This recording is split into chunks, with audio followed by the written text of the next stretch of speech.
Buy or sell Dynasty offseason edition. And today we have Deebo Samuel. Finished wide receiver 3. He missed one game. But what's impressive is what he did. 77 receptions out of 121 targets, over 1,400 yards, 6 touchdowns in the air, but 8 touchdowns on the ground. No one was expecting this rushing upside from Deebo Samuel. Zach, are you buying or selling the 26-year-old Deebo Samuel? Yeah. Man, look, I'm sighing because I can already imagine the frustration in the comments. We love recency bias, and sometimes that leads us to have such strong opinions on players that maybe we should be worried about. And for me, every time we're in a Dynasty startup draft and I see Deebo go in the early second round, I think to myself, is that really a good long-term investment? Okay. Yeah. Yes, he's 26 years old. That doesn't worry me so much. But look, to answer your question, I am selling.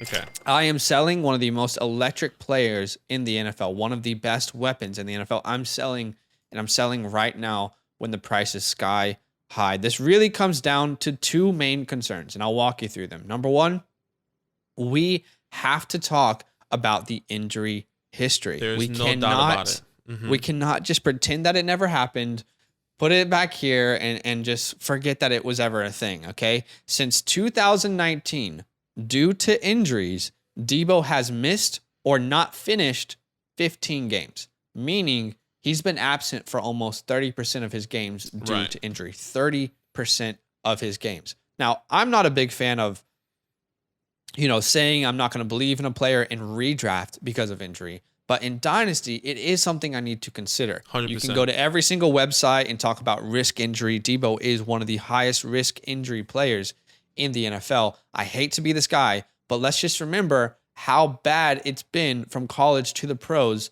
for his injury history. Okay. In 2015, this is back in South Carolina, college days, he missed 7 games due to a hamstring. In 2016, missed 3 more games due to the same injury. In 2017, he broke his fibula, his leg, and missed the rest of the season. That's a clean break, right, in his fibula. Yeah. In 2020, he's finally in the pros. He had a Jones fracture in his left foot before the season. Missed 3 games, the first 3 games of the season. In 2020, he missed 6 more games due to a hamstring injury. And then this last year, where we saw him do some amazing things, he had a lot of knick-knack injuries, but he was just able to play through them, okay? Yep. He had injuries to his glute, calf, shin, groin, knee. Deebo is best. When is Deebo his best? He is best as a physical running back / wide receiver combo. The slants, the screens, almost every play, think about this, almost every play, he is put into a situation where he gets the absolute worst from a defender.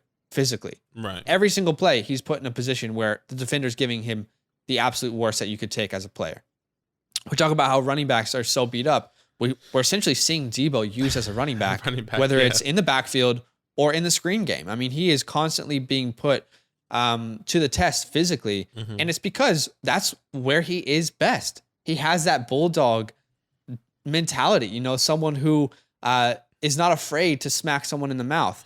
Yeah. But that leads to injuries. We have to be honest. That leads to him being injury prone. And I loved what I saw this year. Let's think about his value right now. You could get a king's ransom for Deebo. No doubt about it. But what happens if we go into the 2020 season and he misses the first 3 games, or one of these injuries, the price is going to plummet.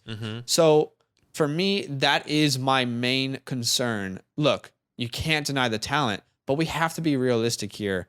And I think now is the time to cash out. And I'll tell you what I think a fair price is to get for him in return, my thought process. But Badake, what about you? Are you buying or selling? And I'm sorry to be this guy. I don't want to be this guy, but I have to be realistic. No, yes, let's be realistic. And I agree with you. I am selling. And what you brought up with the injury concerns was one of my concerns. I have 3 big injury concerns, or 3 big concerns, excuse me. Injury. 2 is a quarterback change. Okay, what is Trey Lance and what this offense is going to look like with Trey Lance? We don't know. The upside is there. People love Trey Lance, but they think he's going to be a top 12 quarterback. Yes, I can agree. We just haven't seen it yet. Okay. Right. Number 3 is I'm questioning the usage. Should I want a guy like Deebo Samuel, who is injury prone, who has Zach listed from 2015 to 2020 or 2021, because he's got a lot of knickknacks in this past year, who's going to be injured? The more times he's on the field and the more times he's being utilized, the higher chance he's going to be injured. Do I want that? Do I want to take that chance? And we're right. We have to be realistic. We love Deebo. We love what he can do. You know, before we even started this channel, even the Fantasy Land channel, we always listened to like the fantasy footballers, and Jason loved Deebo. Yeah. He loves Deebo. He knew he was going to be this talent, but he couldn't stay healthy. Out of college, everyone was in love with Deebo for good reason. Like, look at what he can do. 100%. And he was like, bro, Deebo could be a great wide receiver. He just never stayed healthy.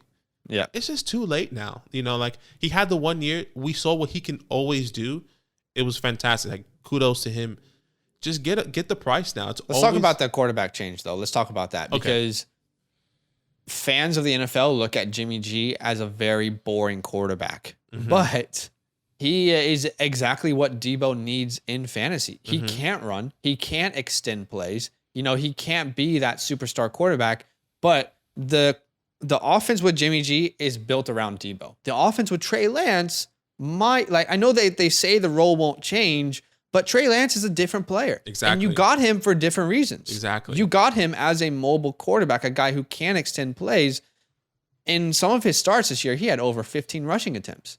You know, like I know that the role might not change, but what about the opportunities? Will the opportunities look different? Will they be less valuable?